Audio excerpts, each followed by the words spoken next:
Olá, meu nome é Thaislane dos Santos, eu sou da escola Deputademo Justo do 2º B do Noturno. Bom, eu vou falar um pouco sobre 4 temas da sociologia, começando com o primeiro, que é o trabalho e a constituição das relações sociais. Uma breve explicação. Meio que o trabalho foi uma espécie de fio de costura à vida em sociedade. Desde as primeiras aldeias até mesmo grandes cidades que tem hoje em dia. Resumindo, meio que por meio do trabalho, nós, seres humanos, criamos nossos vínculos, a gente troca experiência e organiza a nossa própria convivência com base no trabalho. Pensando de uma forma de quando um grupo de ser humano se junta para plantar, para caçar, para construir ou ensinar, ele não está apenas produzindo bens materiais, ele está produzindo também as relações. Relações, regras, formas de se entender no coletivo. Acho que o trabalho envolve muito isso, a coletividade. Bom, falando um pouco mais nessa história da sociedade, cada forma de trabalho moldou um tipo de sociedade. Nessas comunidades tradicionais, antigamente, a divisão de tarefas aproximava o ser humano, criava laços diretos. Mas já na sociedade industrial, o trabalho passou a ser organizado por funções específicas, obviamente com horários rígidos e hierarquia. Esse modelo mudou a maneira como a pessoa se enxergava. Surgiram classes sociais, conflitos, negociações e direitos que precisavam ser conquistados. Até porque a gente lembra, né? Revolução Industrial, etc. Mas hoje em dia o trabalho continua sendo um grande organizador social, mas de um jeito mais complexo, talvez. Ele influencia onde moramos, como nos relacionamos, quanto tempo temos para nossa família e até a nossa identidade. Muitas vezes nos apresentamos dizendo o que fazemos antes de dizer quem somos. Acho que todo mundo já conheceu aquela pessoa que fala que é doutor, que às vezes nem tem doutorado, mas fala que é doutor antes de falar o próprio nome, né? Isso mostra como a força simbólica que o trabalho tem na construção daquele ser humano, daquele sujeito. Mas, ao mesmo tempo, novas formas de trabalho criam novas formas de vínculos. Trabalho remoto, temporário ou informal espalham as pessoas a reinventarem relações, entende? Alguns laços se enfraquecem, outros surgem, grupos online, redes colaborativas, equipes distribuídas pelo mundo. Muita gente conhece amigos que moram em outro estado ou país por conta que trabalha nesse meio de trabalho online, remoto, né? A organização social vai se recalibrando à medida do modo que o trabalho muda. Conforme a gente vai mudando nosso trabalho, muda nosso estilo de vida, muda o nosso a forma que a gente interage, a forma que a gente segue a vida, então muda a gente, né? E pensar sobre o nosso trabalho é pensar sobre como vivemos juntos.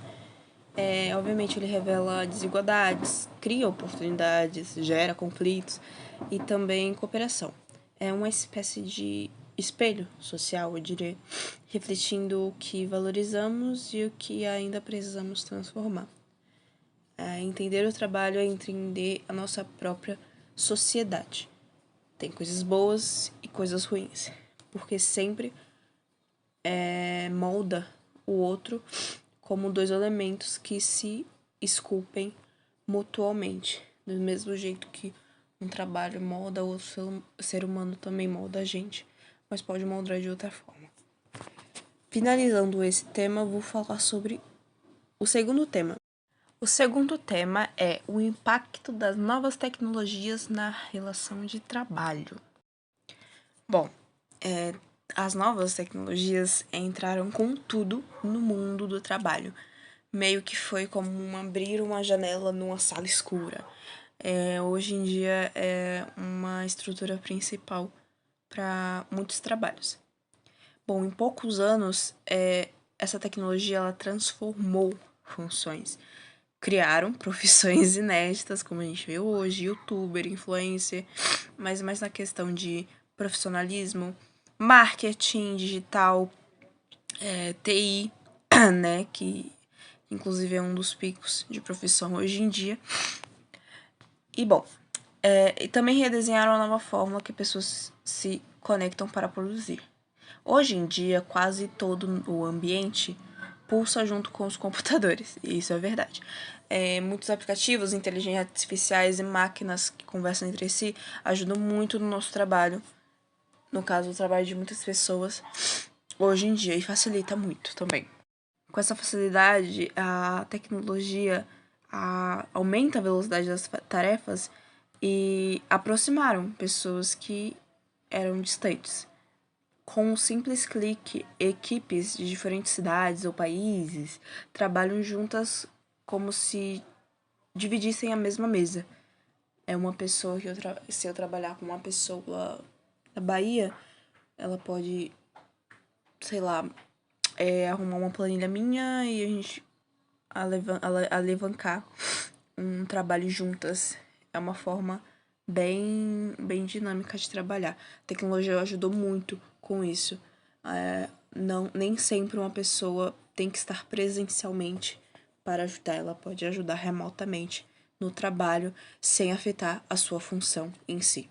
Sem contar que a comunicação ficou mais leve, o acesso à informação ficou quase instantâneo, né? E isso permite que as decisões mais rápidas, que tenham decisões mais rápidas e uma organização mais flexível. Se algo de ruim acontecer, dá pra reverter rapidamente com a tecnologia. E, obviamente, ao mesmo tempo que mudaram a forma de trabalho, ela mudou também a estrutura das relações no trabalho. O home office, por exemplo, abriu um espaço para uma rotina menos presa ao relógio e ao deslocamento. Foi como eu falei, a pessoa não precisa mais estar presencialmente, às vezes pegando ônibus, van, bicicleta para ir ao trabalho, trabalhar. Ela faz isso de casa. Mas ela também trouxe desafios, como o risco de confundir a vida pessoal e a profissional, e a sensação de isolamento e a necessidade de autodisciplina. E a fronteira entre a casa e o trabalho ficou mais fina, quase borrada. Então, algumas pessoas não sabem diferenciar isso. Às vezes não participam, depende da pessoa, né? Mas às vezes não consegue se ligar que está trabalhando no home office e dar mais atenção para casa, talvez. Bom, outro ponto muito importante é a automação. Máquinas inteligentes assumem tarefas repetitivas e até mesmo perigosas, liberando as pessoas para atividades criativas, analíticas e de planejamento. Só que essa transição nem sempre é meio que suave, não é suave. Algumas profissões desaparecem, outras renascem com novas exigências e muitas pessoas precisam aprender habilidades digitais para continuar no mercado. As plataformas digitais também criaram uma nova forma de trabalho. Motoristas de apps, entregadores, freelancers, como eu disse anteriormente, influencer, né? Mas não é tão presencial. E os youtubers, de todos os tipos. Essas relações são mais flexíveis, mas também levantam debates sobre os direitos, a proteção social e a estabilidade. Porque no caso dos eu não sei falar essa palavra.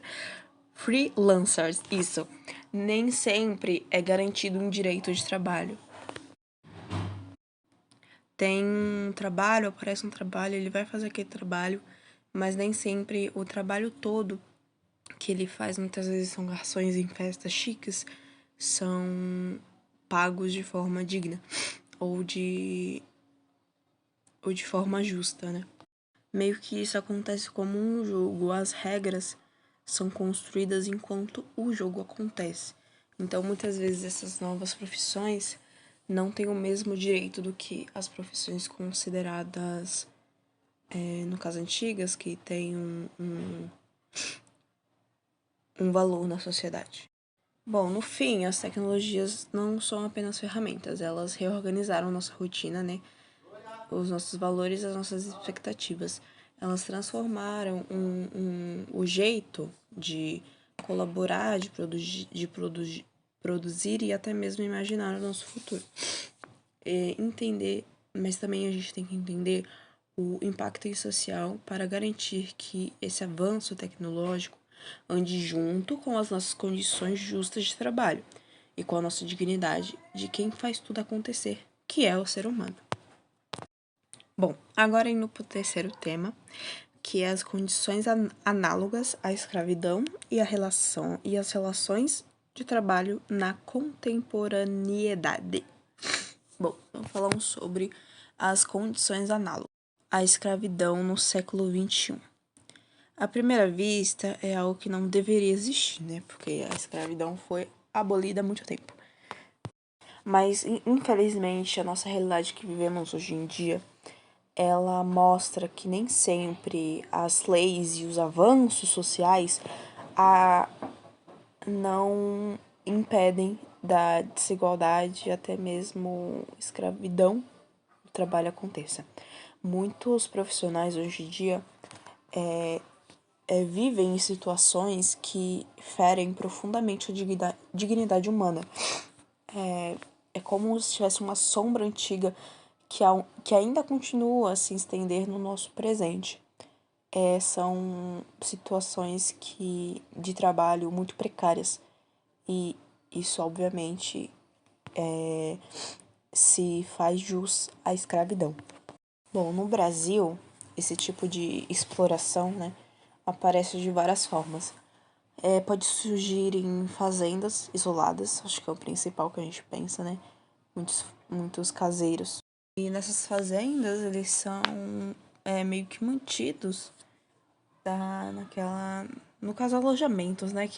Que quem dá isso pra ele, entre aspas, fala que é uma moradia, mas é um alojamento, né? Que meio precário.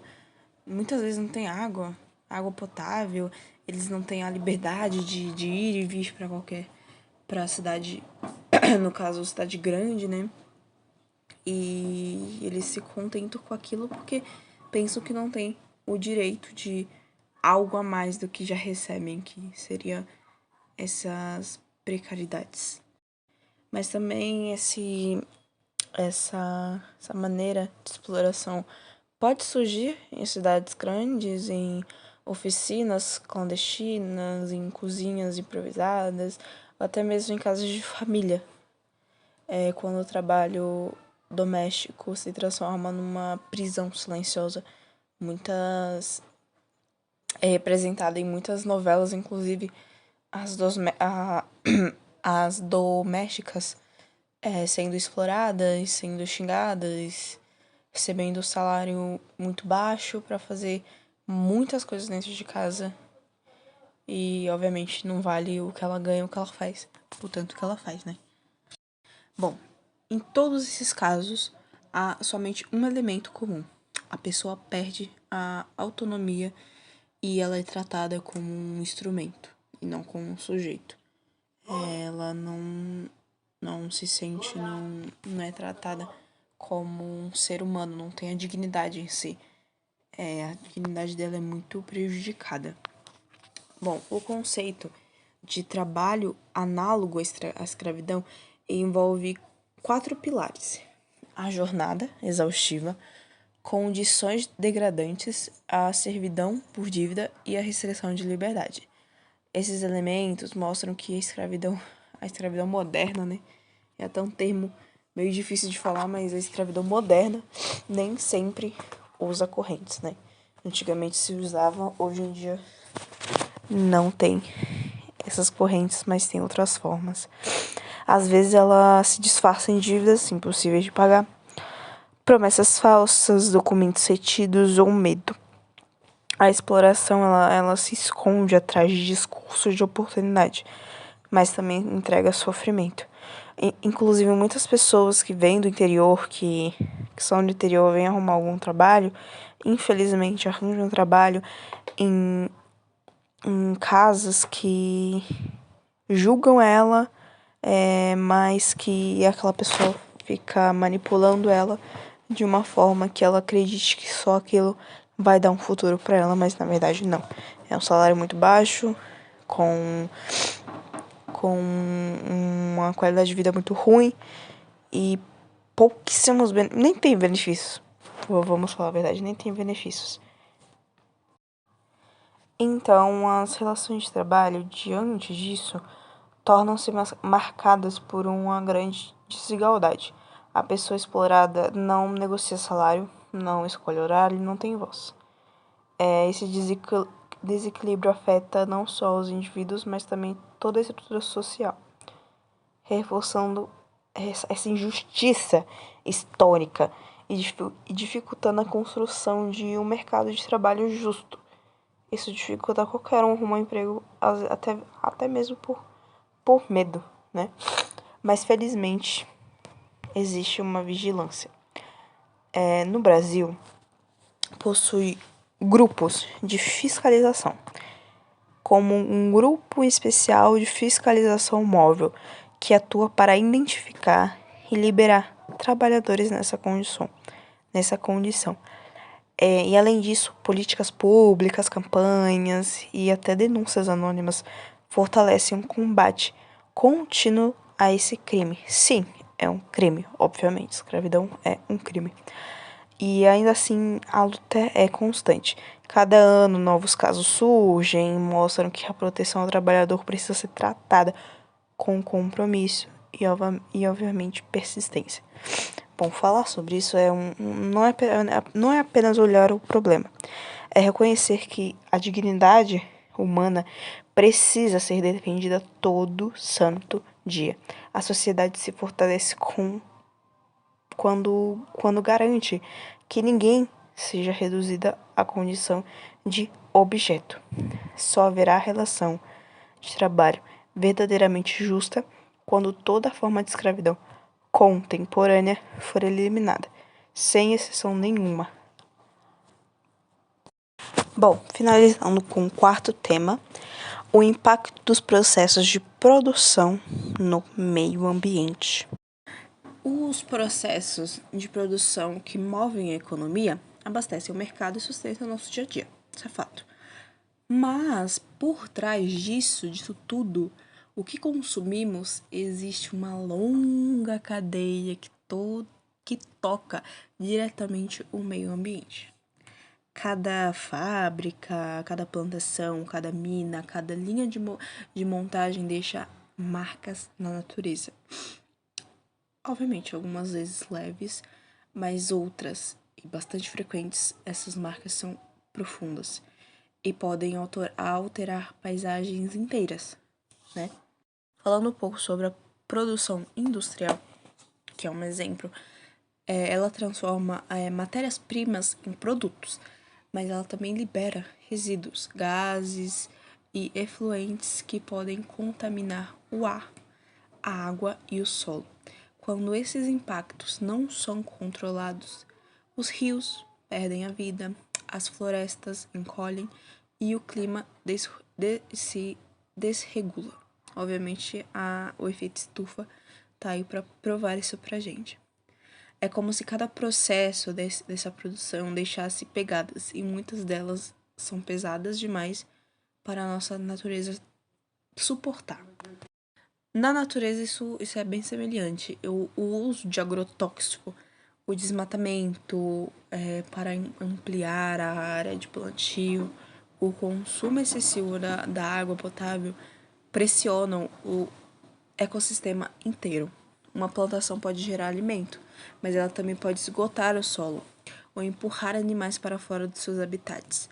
A produtividade cresce, mas a biodiversidade diminui.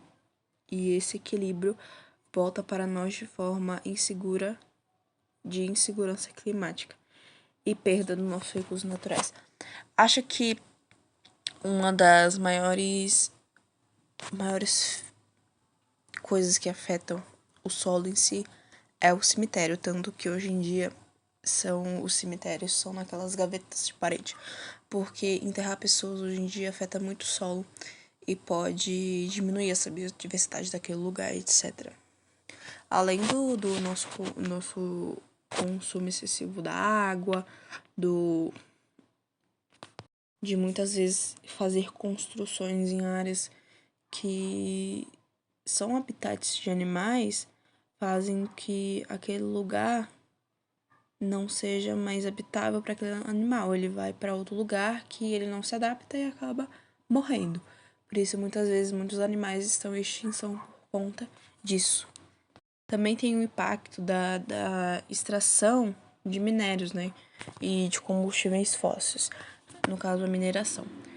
As mineradoras removem até mesmo montanhas, petróleo, carvão, e mas o custo ambiental é muito alto. A poluição atmosférica, a erosão, as barragens de rejeito e as emissões de carbono, elas se acumulam como cicatrizes abertas à paisagem global. Mas apesar disso, o processo de produção está passando, obviamente, por transformação muito importante. Muitas empresas adotam energias renováveis e reduzem o uso da água, reaproveitam os materiais e investem em tecnologias limpas. Essa economia circular, por exemplo, tenta reduzir o desperdício, transformando o resto de hoje em matéria-prima de amanhã. São caminhos que meio que iluminam a possibilidade de produzir sem destruir. As energias renováveis, como a do vento, a da água, mesmo a da água pode até mesmo ter um impacto, mas a do vento, principalmente, foi uma descoberta muito importante, porque ela gera energia sem afetar nenhum meio ambiental. E vamos lá, o futuro das relações entre a produção do meio ambiente dependem de escolhas coletivas. Os consumidores, governos e empresas precisam caminhar juntos buscando o equilíbrio entre desenvolvimento e preservação. Afinal, a natureza não é uma fornecedora infinita. Podemos ver com a situação climática desses tempos. Ela é uma base que tudo se sustenta e só teremos um modelo produtivo saudável quando suas necessidades foram tratadas com a mesma importância que damos ao lucro, né? Bom, finalizo aqui a minha apresentação. Muito obrigada.